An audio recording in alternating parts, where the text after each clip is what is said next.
ఆత్మకమైంది మనస్సు ఎప్పుడూ ఆలోచిస్తూ ఉంటుంది. ఎందుకు అంటే అది పాపం తయారైంది పంచభూతాల్లో. ఈ 5 భూతాల్లో వాయుస్వరూపం తిరగడమే. గాలికి కదలడమే స్వభావం. కదలకపోతే వీచదు కదా.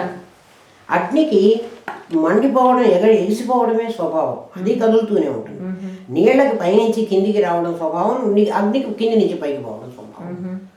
రెండు కదిలేవేనా? నిప్పు కదిలేదే, నీళ్లు కదిలేవే.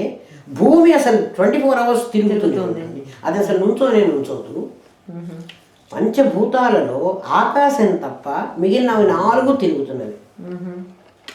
ఆ వాటితోనే కదా తయారైంది మనస్సు. మరి అది కదలకుండా ఎట్లా ఉంటుంది? ఒక్క క్షణం అది ఆగమంటే అసలు ఆగదు. నేను తిరుగుతూనే ఉంటానంటుంది.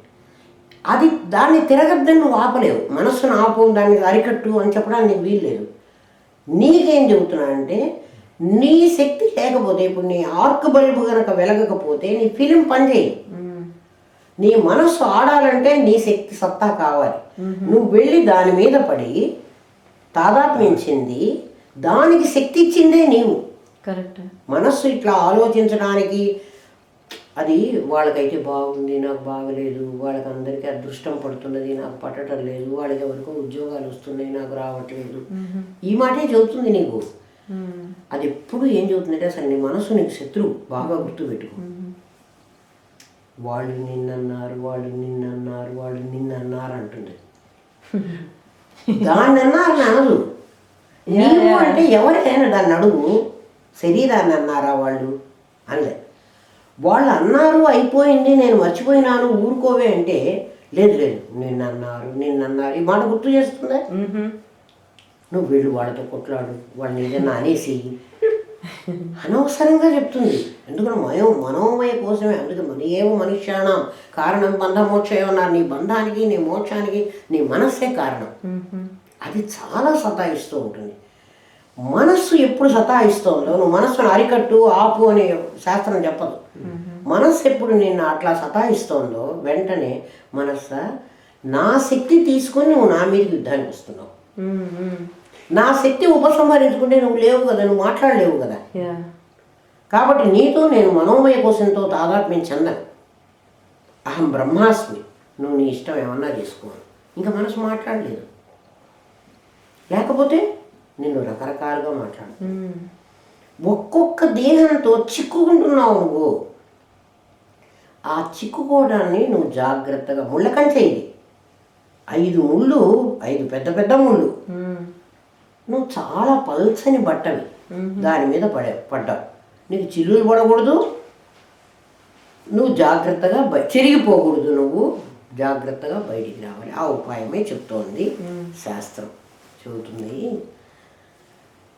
ఇవి ఈ దేహాదులు నా అసతో విద్యతే భావో నా అభావో విద్యతే సతః ఉభయోరపి దృష్టోస్త్వ అన్వయో తత్వదర్శిభిః.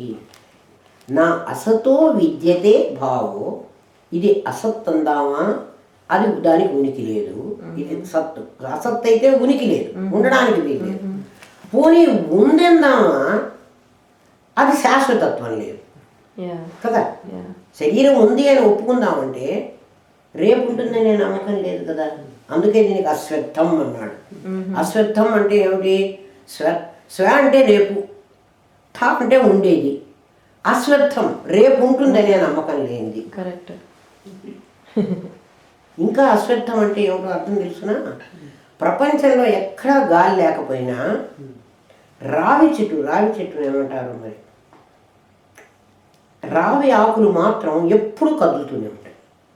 రావి ఆకులు అశ్వత్థ వృక్షం. అశ్వత్థం అంటే రావి Vishnu, they call it. In temples you have neem tree and other tree. Neem tree. Neem ట్రీతో పాటు ఉంటుంది ఏమా. దాని రెండింటికి మ్యారేజ్ కూడా చేస్తారు. రావి చెట్టుకి నీమ్ ట్రీకి అది లీఫ్ లో ఎండ్ లో ఇట్లా లెంగ్తీగా ఉంటుంది కదా, ఇట్లా ఉండి ట్రిప్ ఇట్లా పొడుగ్గా అది ఎప్పుడు కదులుతూ ఉంటుంది, ఎక్కడ గాలి లేకపోయినా. దాన్ని అశ్వత్థం అంట. అశ్వత్థం ప్రాహురవ్యం, అదే అశ్వత్థం. ఊర్ధ్వమూలం అధశాఖం. ఇక పొద్దున వాడికి అదే అనిపించింది. పరమాత్మ 15వ అధ్యాయంలో చెప్తాడు, ఊర్ధ్వమూలం అధశాఖం అశ్వత్థం ప్రాగురవ్యయం ఛందాంసి యస్య పర్ణాన్ని యస్తం వేద సవేద విత్ అంటాడు, చెప్తాడు. ఎందుకు అట్లా కనపడింది అంటే నీళ్ళ ఒడ్డున ఒక చెట్టు ఉంది అనుకో, ఆ చెట్టు కింద వేళ్ళు ఉండి పైన కొమ్మలు అవి ఉండి కనపడుతుంది. కానీ అది నీళ్లలో రిఫ్లెక్ట్ అయినప్పుడు కింద కొమ్మ చెట్టు ఉంటుంది, పైకి వేళ్ళు పోతుంది. నీళ్లలో నీకు అట్లా తలకిందులుగా కనపడుతుంది. ఈ ప్రపంచం అంతా దర్పణ దృశ్యం కదా, అందుకని తలకిందులుగా పడుతుంది ఇది. అశ్వత్థం అన్నారు. అందుకని ఈ చెట్టుని అశ్వత్థ వృక్షంతో ఎందుకు పోల్చారంటే, క్షణమపి అర్జున చెప్తున్నాడు, ఒక్క క్షణం కూడా జాతు తిష్టత్యకర్మకృత్, నువ్వు కర్మ చేయకుండా ఒక్క క్షణం కూడా ఉండలేవు అర్జున అన్నాడు. పోనీ గాలి పీల్చడము ఇవి మామూలు కర్మలు అనుకో, ఇవి తప్పవు. అది కాదు, మనసు ఆలోచించకుండా ఉండు, ఒక్క క్షణం కూడా ఉండదు. అది భూతకాలంలో కన్నా వెళుతుంది, భవిష్యత్తులో కన్నా వెళుతుంది, దానికి అదే పని. అందుకని అర్జున అక్కడ నువ్వు వస్తువు ఏదైతే ఉందో, తాడు పాము చూపించాడు కదా, తాడు నువ్వు పాముగా చూసినప్పుడు కూడా తాడే ఉంది. అంటే తాడు ఎప్పుడూ పాము కాలేదు. ఒకప్పుడు పాము అయ్యి మళ్ళీ పాము తనలో లగ్నం చేసుకోలేదు. అట్లా ఈ ప్రపంచం ఎప్పుడూ కూడా సత్యంగా లేదు. ఈ ప్రపంచం బ్రహ్మముగా సత్యం, ప్రపంచంగా అసత్యం. ఇప్పుడు నువ్వేంగా చూస్తున్నావు? ప్రపంచంగా చూస్తున్నావు. అంటే అందుకని నీకు భయభ్రాంతులు కలిగిస్తున్నాయి, అది అట్రాక్ట్ చేస్తోంది, నిన్ను ఆకర్షిస్తోంది. మాయకి 2 లక్షణాలు ఉన్నాయట. మాయ అంటే ఆ అమ్మవారికి 2 లక్షణాలు ఉన్నాయట.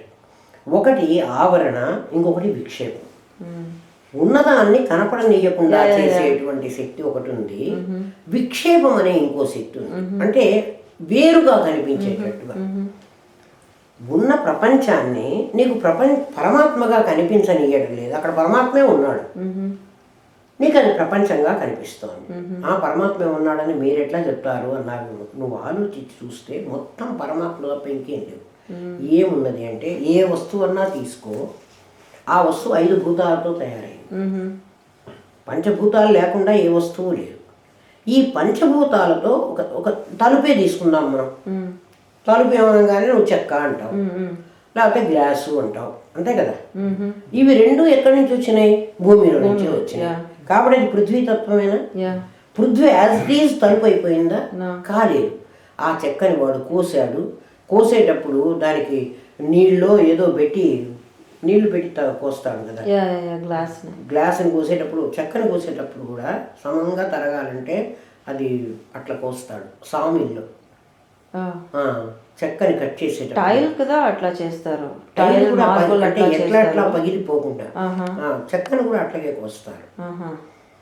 చెక్కని అట్లనే కోస్తాడు. అంటే చాలా చిన్న చిన్న దాన్ని వెడల్పుగా పీసులుగా పలకలుగా వస్తాయి చూడు, అట్లా కోస్తాడు. ఆ కోసేటప్పుడు కరెంట్ ఉపయోగిస్తున్నాడు, అది ఎక్కడైనా అన్ని భూతాలు 5 భూతాలు లేకుండా తర్వాత దానికి ఆరబెడుతున్నాడు కొంతసేపు. ఆ పచ్చి కట్టేని ఆరంది పచ్చిది అట్లనే యాజ్ ఇట్ ఈజ్ రాదు కదా తలుపు అనేకు. 5 భూతాలు చేరి నీకు ఆ తలుపు రూపం వచ్చింది. అదొక పృథ్వీ తత్వం. ఆ పృథ్వీ ఎక్కడి నుంచి వచ్చింది మళ్ళీ ఆలోచిస్తే, ఆ చెట్టులో నుంచి, చెట్టు నేలలో నుంచి వచ్చింది అంటున్నాం కదా. ఆ నేలకి ఆధారం మళ్ళీ ఆకాశం. ఆకాశానికి ఆధారం చిదాకాశం పరమాత్మ. ఎటు వచ్చినా మళ్ళీ అది పరమాత్మ దగ్గర. ఏ వస్తువు అన్నా చూడు, నీకు తెలియక అర్జున ఆ వస్తు దృష్టి పెట్టుకున్నావు, కానీ యథార్థంగా అది పరబ్రహ్మము. నువ్వు ఆలోచించు.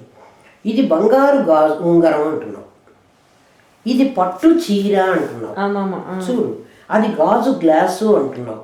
అంటే ఏమిటి?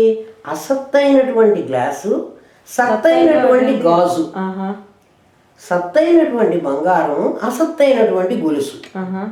అంటే దాని నామరూపాలతో పాటు అది తయారైన, ఇది కాటన్ చీర అంటున్నావు, ఇది వాయిల్ చీర అంటున్నావు, ఇది సిల్క్ బట్ట అంటున్నావు, ఇది కాపర్ వైరు అంటున్నావు, అన్నీ అలాగే చెప్తున్నావు కదా. అంటే అది దేంతో తయారైంది, అది ఏమి తయారైంది?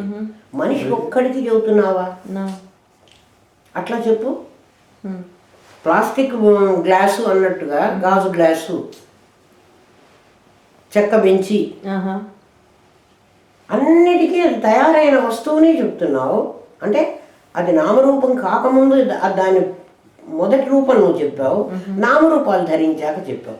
ఇప్పుడు నీ దగ్గరికి వచ్చేటప్పటికి నువ్వు పరమాత్మవి బాలాజీగా కనపడుతున్నావు అని చెప్తున్నావా? నో. నువ్వు బాలాజీవే అంటున్నావు. యా. మొత్తం కలిపేసుకున్నావు నువ్వు. Yeah. నీ లోపల ఉన్నవాడిని మూసిపెట్టావు. ఇది ఆవరణ. నువ్వే మూసేసుకున్నావు. అది ఏం చెబుతాడంటే శాస్త్రము, కుండట మట్టితో తయారైంది, మట్టి కమ్మేసి కుండే ఆక్రమించేసిందిట. చూడగానే నీకు కుండే కనపడుతోంది. నీ చెప్తే నీకు మట్టి ఉంది అని నువ్వు చూస్తున్నావు కానీ మట్టి కుండ అని, లేకపోతే నువ్వు కుండే అంటే కుండ నామరూపాలు మట్టిని కూడా ఆక్రమించేసినాయి. బంగారం నామరూపాలను, గొలుసు నామరూపాలు బంగారాన్ని ఆక్రమించేసినాయి. అయితే బంగారం నా పేరు చెప్పకుండా నీ పేరు చెప్తే నేను ఒప్పుకోను అని బంగారం దాని పేరు కూడా చెప్పించుకుంటోంది, మట్టి దాని పేరు కూడా చెప్పింది, మట్టి కుండ. ఒట్టి కుండ అంటలే. అట్లాగే బంగారు గొలుసు, చెక్క తలుపు, ప్లాస్టిక్ తలుపు, ప్లాస్టిక్ చెంచా. చూడు, మనిషికి అట్లా చెప్పడం లేదు. మరి అది ఎట్లా తయారైందో మనిషి కూడా అట్లాగే తయారైనాడు. అంటే ఈ మొత్తం ఈ ప్రపంచంలో ఏది తయారైనా అది పరమాత్మే అట్లా కనపడుతున్నాడు నీకు. పరమాత్మ పరమాత్మగా కనపడకుండా, తాడు తాడుగా కనపడకుండా పాముగా కనపడినట్లు నీకు పరమాత్మ పరమాత్మగా కనపడకుండా ప్రపంచంగా కనపడుతుంది. ఎప్పుడైతే ప్రపంచంగా కనపడిందో అది నీ జ్ఞానానికే కదా కనపడింది. నువ్వు జ్ఞానం అన్న నీదనాన్ని అన్నారు, దాన్ని జ్ఞేయం అన్నారు, దాని పేరు పెట్టారు. జ్ఞేయము అంటే తెలియబడేది, జ్ఞానము అంటే తెలుసుకునేది. అంటే ప్రపంచం తెలియబడేది, నేను తెలుసుకునేవాణ్ణి. Subject object అట్లయింది. కానీ ఈ రెండు కూడా ఒక సబ్జెక్టే. నీకు సబ్జెక్టు ఆబ్జెక్ట్ అయినాయి కానీ ఇవి రెండూ కూడా నువ్వే పరమాత్మవో నీకు ఇక్కడ అర్థమయ్యేది చెప్తాను. నేను నా లోపల ఉన్న సత్తా స్ఫురణని నా శరీరాన్ని కలిపి ఒకటి చేశాను. దాంతో కదా నేను చూశాను అంటున్నా. అంటే ఇక్కడ నేను దీన్ని కలుపుకున్నా, అక్కడ దాన్ని కలిపి చూస్తున్నా. అందుకని నాకు ప్రపంచం నేను జ్ఞానము అది జ్ఞేయమైంది. నేను దీన్ని వదిలేశాను అనుకో, అక్కడ కూడా అది వదిలేశాను, అది నేను ఒకటే కదా. ఒకటే కరెక్ట్. అర్థమైందా? అప్పుడు సబ్జెక్ట్ ఆబ్జెక్ట్ లేవు, రెండు సబ్జెక్ట్ అయిపోతుంది. ఇంకా ఆబ్జెక్ట్ ఉండదు నీకు. అది దృష్టి జ్ఞానమయం కృత్వా పశ్యేత్ బ్రహ్మమయం జగత్. నీ దృష్టిని జ్ఞానమయం చేసుకుంటే నీకు బ్రహ్మమయంగా గోచరిస్తుంది. దీనికి పంచదశిలో ఒక కథ చెప్తాడు మనకు తెలియడం కోసం, ఆ విషయం మనకు తెలియడం కోసం. ఒక రాజు ఒక మంత్రి ఇద్దరు ఈత కొట్టడానికి వెళ్ళారు పొలంలో. వాళ్ళిద్దరి డ్రెస్సులు అక్కడ పెట్టారు. ఆ ఈత కొడుతూ ఉన్నప్పుడు వాళ్ళకిద్దరికి ఇద్దరు బట్టలు కట్టుకోలేదు కదా, కాబట్టి వాళ్ళు మనుషులే. వాళ్ళు బయటకు వచ్చేటప్పటికి అక్కడ ఎవరో గొల్ల పిల్లలు ఆడుకుంటూ ఉన్న పిల్లలు, ఓ ఇక్కడ ఏవో మంచి డ్రెస్సులు ఉన్నాయరా మనకు దొరికినాయి అన్నారు. ఆ డ్రెస్సులు తీసుకొని వెళ్ళిపోయినారు. వీళ్ళు బయటకు వచ్చారు, వీళ్ళకి బట్టలు లేవు. ఎవరికి? రాజుకి మంత్రికి. బట్టలు లేకపోతే అక్కడ ఎవడైనా ఉంటే నాయన ఏదైనా పైన మీది పంచన్నా ఇయ్యండ్రా మేము కట్టుకొని పోతాము అని వాళ్ళిద్దరూ అడిగితే వాడు మీ ఎవరో ఇచ్చి గుడ్డ కాసే వాళ్ళు ఎవరో వాళ్ళ మీద ఉన్న పంచలు ఇస్తే చెరువుటి కట్టుకున్నారు, పోయినారు. ఆ పక్క పల్లెకి వెళ్ళారు. ఈ రాజుగారు అంటాడు నేను రాజుని అంటాడు, మంత్రిని అంటాడు. ఆ పల్లె వాళ్ళు అంటారు మీరు రాజో మంత్రో మాకు అక్కర్లేదు, మీరిద్దరూ మనుషులుగా మాకు తెలుసు. కాబట్టి మనిషికి కావాల్సింది ఏదో ఆహారం పెట్టాలి కాబట్టి మేము ఇద్దరికి అన్నం, నేను రాజుని నాకు గౌరవంగా అన్నం పెట్టుకుంటే పెట్టాం. అంటే డ్రెస్సును బట్టి నువ్వు రాజువి నువ్వు మంత్రివి అన్నారు కానీ యథార్థంగా వాళ్ళిద్దరూ మనుషులు. ఇద్దరు కాదు, వాళ్ళు మనిషిగా ఒకళ్ళే, ఇద్దరు కాదు కదా. రాజుగా హోదా వేరు, మంత్రిగా హోదా వేరు. అట్లా నీ సబ్జెక్టు అది ఆబ్జెక్టు అంటున్నావు కానీ నిజంగా సబ్జెక్ట్ ఆబ్జెక్ట్ లేదు. ఏకమేవ అద్వితీయం బ్రహ్మలో నేను ఒక్కడే ఉన్నా. మరి నేను ఎందుకు అట్లా కనపడుతున్నాను అంటే నాలో రెండు ప్రకృతులు ఉన్నాయి, ఒక జడ ప్రకృతి, ఒక చైతన్య ప్రకృతి. జడ ప్రకృతి అంతా అది తయారైంది, చైతన్య ప్రకృతి నేనైనా. ఇప్పుడు ఎందుకు అట్లా అయింది అంటావు మళ్ళీ. మంచినీళ్ళలో మొన్న ఎప్పుడో మీకే చెప్పానా, మంచినీళ్ళల్లో ఏవో కొంచెం ఇసుకలో అట్లా ఏదన్నా ఉందనుకో, ఉప్పు అన్నా ఏదన్నా వేసినప్పుడు నీళ్లు పైకి తేట వస్తే కొంచెం అడుగున ఇట్లా టీ పెట్టుకున్న అడుగుకు మడ్డిలాగా వస్తుంది కదా, ఏదో కింద కొన్ని పార్టికల్స్ మిగిలి సెడిమెంట్స్ లాగా సెగ్మెంట్ అవుతుంది. అది ఎందుకు అట్లా అయింది అంటే నీళ్లలో మెల్ట్ కాని పదార్థం అట్లా మిగులుతుంది, అంటే అది మాలిన్యం అన్నమాట, దాంట్లో ఉన్న మలినం. మనలో కూడా తమస్సే మలినం. మన తమస్సే మన శరీరము, రక్తము, కండరాలు, మాంసము అయింది. తమోగుణమే కదా శరీరం అంతా, నీ శరీరంగా కనపడేదంతా. నీ రజోగుణం నీ ప్రాణమైంది, నీ సత్వగుణం నీ ఆలోచనలైనవి. ఆలోచనలు, ప్రాణము, శరీరం ఈ మూడు తీసి పెడితే నువ్వెవరో నాకు చెప్పు. నామ రూప క్రియ అంటారు వాటిని మూడింటిని. నామం అంటే ఆలోచన, రూపం అంటే నీ శరీరం, క్రియ అంటే నువ్వు ప్రాణం. ప్రాణం చలనం ఉండబట్టి కదా ప్రాణమే క్రియ. అది పీలుస్తుంటే నీకు నకసిక పర్యంతం ఆ గాలి వెళ్ళి అదే ప్రెషర్ నీకు బాడీలో. రక్తాన్ని ప్రసరింపజేసిన, తిండిని అరిగింపజేసిన, గాలి పీల్చకపోతే నీకు తిండి అరగదు. ముక్కు మూసుకుంటే అన్నం తినకపోతే నా 2 రోజులైనా బతుకుతావు, నీళ్లు తాకపోతే 1 రోజైనా 2 రోజులైనా బతుకుతావు. గాలి పీల్చకపోతే ఒక క్షణంలో బతుకు, ఎందుకంటే నీలో రజస్ అదే. నువ్వు ఏ పని చేయాలన్నా నీ ప్రాణమే నీకు ఆధారం. ప్రాణము, శరీరం నీ తమస్సు, నీ రక్తము, నీ మాంసము, సప్తవిధ ధాతువులు 7 ప్రాకారాలు నీ గది. నీ ఆలోచనలు, నీ ఆలోచనలు అంటే సత్వగం. ఇప్పుడు పిచ్చివాడికి ఆలోచనలు లేవు. మా గురువుగారు మమ్మల్ని పిచ్చాసుపత్రికి కూడా వెళ్ళి చూసి రమ్మన్నారు, వెళ్ళొచ్చాం. ఏమిటి లేదు వాడికి అంటే వాడికి ఆలోచన లేదు, అంటే నామం లేదు. నామం అంటే పేరు కాదు. అందుకని వాడు ఇష్టం వచ్చినట్టు చేస్తున్నాడు. వాడి చేతిలో రాయి ఉంటే వాడికి వేస్తే తగులుతుంది, వాడికి దెబ్బ తగులుతుంది, వాడు ఏడుస్తాడు, చస్తాడు అన్న ఆలోచన వీడికి లేదు కదా, ఈజీ కొట్టేస్తాడు రాయిని. నామం, రూపం, క్రియ. నామరూప క్రియలు 3 సత్వరజస్తమో గుణాలు, అవి అమ్మవారి రూపాలు. అవే నీ దగ్గర ఈ మిగిలిన పార్టికల్స్. Okay okay.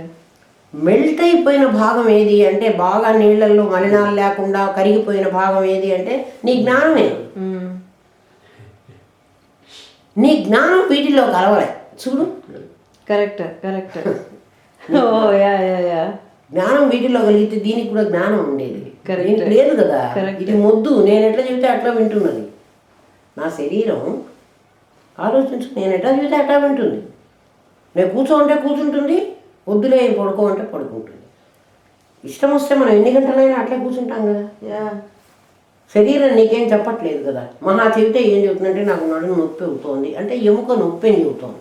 నేను ఇంతసేపు అంతసేపు కూర్చోలేను అని నీకు చెప్పింది. ఆ చెప్పడం కూడా నీ జ్ఞానం చెప్పాల్సిందే. కరెక్ట్. ఫలానా చోట నీకు బాధ ఉంది, నీ నొప్పి ఇక్కడ ఉంది అని ఆ ఎముక దగ్గరికి వెళ్ళి, జ్ఞానం అంతటా ఉంది, శరీరం అంతా జ్ఞానం. ఎందుకంటే కాల్లో గుచ్చుకున్నది ముళ్ళని నీకు అదే చెబుతా. జ్ఞానం లేకపోతే గుచ్చుకున్నది తేలో ముళ్ళు నీకెట్టా తెలుసు? గాజు ముక్కు నువ్వే చెప్తున్నావు, చూడకుండానే గాజు ముక్క గుచ్చుకుని నేను చెబుతున్నావు. జ్ఞానం శరీరం అంతటా ఉంది. ఎందుకు అంతటా ఉంటుందంటే అది ఎక్కడైనా కరిగి ఉండగలదు. Correct correct. దాంట్లో మాలిన్యం లేదు, అది స్వచ్ఛమైంది. ఎప్పుడైతే నీవు నేను స్వచ్ఛమైన పరమాత్మని, జ్ఞానాన్ని అని గుర్తిస్తావో అంటే అప్పుడు ఈ మాలిన్యం అంతా తీసేసినట్టే కదా.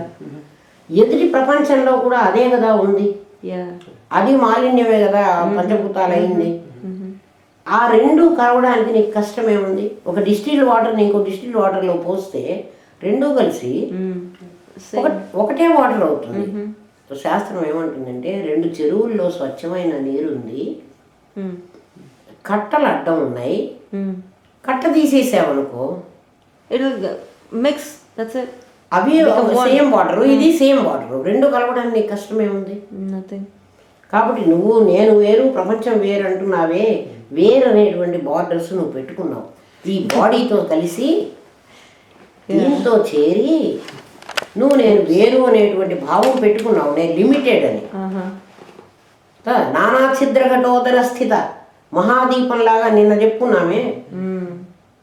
అటువంటి దీపాన్ని నేను ఆ ఒక దీపం, ఆ దీపమే నీలో వెలుగుతోంది, వాళ్ళలో వెలుగుతోంది, వాళ్ళలో వెలుగుతోంది, నాలో వెలుగుతోంది. ఎన్ని కుండలు పెడితే అన్ని కుండల్లో వెలుగుతుంది. ఇక్కడ ఒక కుండ, అక్కడ ఒక కుండ, అక్కడ ఒక కుండ, అక్కడ ఒక కుండ, ఇక్కడ ఒక కుండ పెట్టాము. మన కుండల్లో నిండా నీళ్లు పోసాం. సూర్యబింబం నా కుండలో పడను, నీ కుండలో పడతాను అంటుందా? కుండలన్నీ పెట్టి నీళ్లు పోస్తే నీళ్లు తీసేస్తే సూర్యబింబం పడదు. ఎక్కడైతే ప్రారంభం పెట్టావో, ఎక్కడైతే కుండ తయారు చేసావో ఆటోమేటిక్గా పరమాత్మ ప్రతిబింబం ఉంటుంది. ఎందుకంటే పరమాత్మ ఒక చోటే ఉన్నాడా, ఒక చోట లేడా? ఆ ఎవ్రీవేర్ ఉన్న వాడి ప్రతిబింబం అక్కడ పడడానికి బాధే ఉంది. అక్కడ పడడం ఏమిటి, అసలు అక్కడ కూడా వాడే ఉన్నాడు. ఎందుకంటే ఆకాశం ఎట్లా అయితే ఖాళీ అంతటా ఉందో, ఆకాశం ఇండియాలో ఉండి అమెరికాలో లేదా? నువ్వు ఇండియా నుంచి అమెరికా రావాలంటే నువ్వు ఫ్లైట్ ఎక్కి వీసా తీసుకుని రావాలి. ఆకాశం దానికి ఏ విమానం అక్కర్లేదు, ఏమీ అవసరం లేదు కదా. నీ ఫ్లైట్ కూడా ఆకాశంలోనే ప్రయాణం చేస్తావు. ఈ ఆకాశం నీ జ్ఞానంలో ఉంటుంది. అంటే నీ ఇప్పుడు ఇక్కడ ఖాళీ ఉంది అని చెప్తున్నావు, ఇక్కడ ఖాళీ ఉందని నువ్వు ఎట్లా చెబుతున్నావు బాలాజీ? జ్ఞానాన్ని దాని మీదకి పంపించావు. నా శబ్దం ఎట్లా అయితే మీ చెవుల దాకా వస్తుందో, ఇక్కడ ఏముంది అంటే ఏం వైర్ లేదు కదా. వైర్ లేకపోయినా ఇది ప్రయాణం చేస్తుంది శబ్దం. ఆకాశంలోనే ప్రయాణం చేయాలి శబ్దం. అట్లా కాంతి, లైట్కు కాంతి ఇయర్ ఉంది కదా, లైట్ ఇయర్, నాలో నుంచి వచ్చేటువంటి కాంతి నీ మీద ప్రసరించడానికి ఏదో కొంత టైం తీసుకుంటోంది. రైట్ కదా.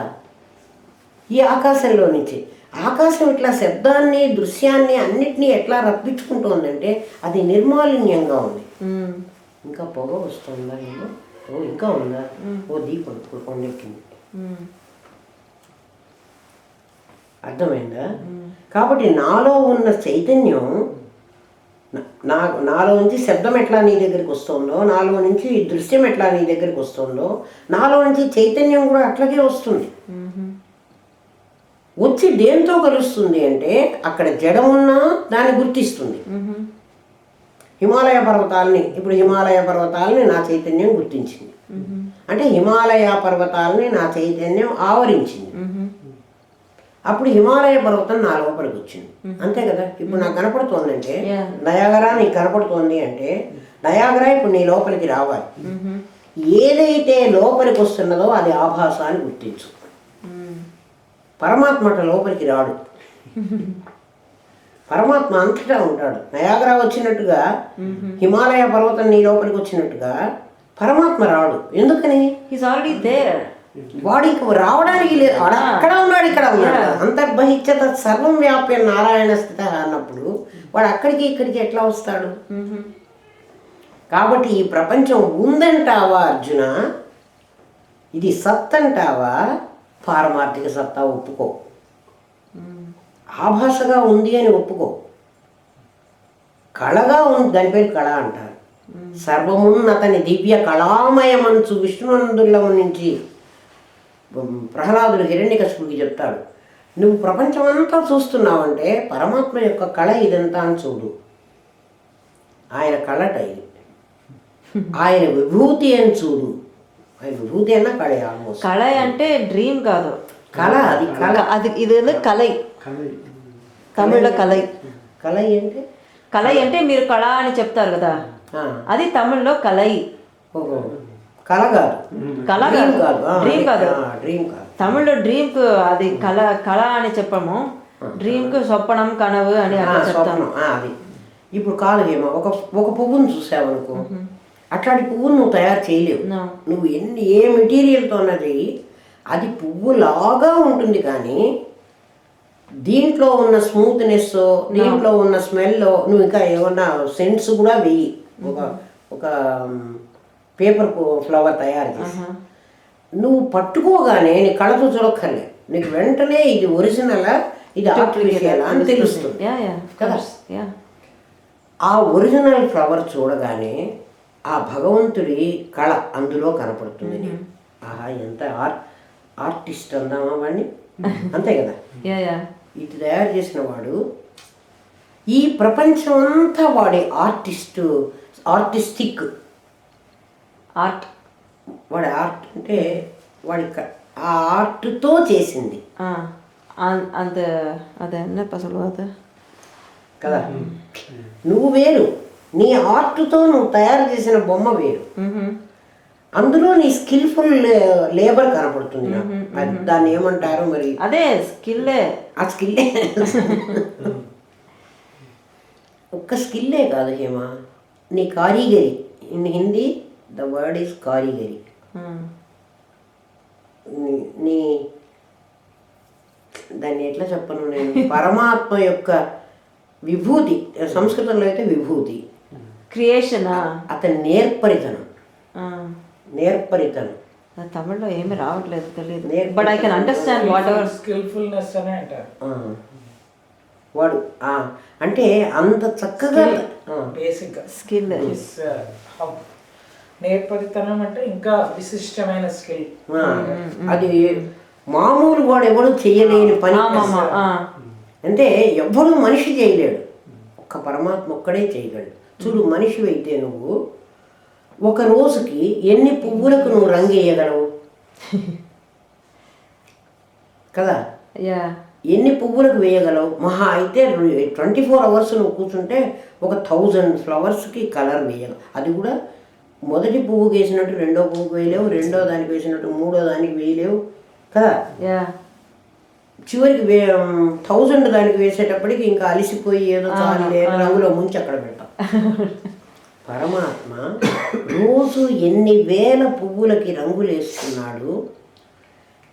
ఎంతమంది రేపు పుట్టబోయే పిల్లల కోసం ఇవాళ మిల్క్ తయారు చేసి పెడుతున్నాడు. వాడు సామాన్యుడు కాదు. ఈ ప్రపంచాన్ని నువ్వు చూసేటట్లయితే అర్జున, వాడి విభూతిగా చూడు. వాడెవడో ఎంత నేర్పుగా ఈ ప్రపంచం తయారు చేశాడు చూడు. వాడి గొప్పతనం ఎంత అంటే, ఒక మనిషిలాగా ఇంకో మనిషి ఉన్నాడా? ఒకే తల్లిదండ్రులకు పుట్టిన 4 అన్నదమ్ములు ఉంటే 4 ఒక పోలికగా ఉన్నారా? ఒక గుణం ఉందా? మరి ఒకే దాంట్లో నుంచి మనం ఒక గిన్నెలో ఉండాము, నీ ప్లేట్లోది వాడి ప్లేట్లోది ఒకే టేస్ట్ ఉంటుంది, ఇంకో రుచి ఉండడానికి వీల్లేదు. వీడికి ఉప్పు ఎక్కువ అయితే నీకు కూడా ఉప్పు ఎక్కువ కావాలి. మరి పరమాత్మ సృష్టించిన వాళ్ళల్లో ఒకే అమ్మ నాన్న కన్నారు. ఆ పిల్లలందరూ ఒకలాగా ఉండటం లేదు, వాళ్ళందరూ ఒకలాంటి బుద్ధి కలిగి ఉండటం లేదు కదా. ఎంతవరకు వెళితే నీ చేతిలో 5 వేళ్ళు తయారు, ఈ 5 ఒకలాగా ఉన్నాయా? ఇవి ఎందుకున్నాయి అంటే, ఇవన్నీ ఒక సైజులో ఉంటే మనం ముద్దే చేయలేంట. అందుకనే పరమాత్మ ఇట్లా పెట్టాడు, ముద్ద చేయడానికి వీలుగా ఇట్లా ముద్ద చేసుకొని మింగడానికి. అన్నం ముద్ద చేయాలంటే నీకు అన్ని వేళ్ళు ఇట్లా ఉండాలి, అన్నీ సమంగా ఉన్నాయనుకో నీకు ముద్ద రాదు.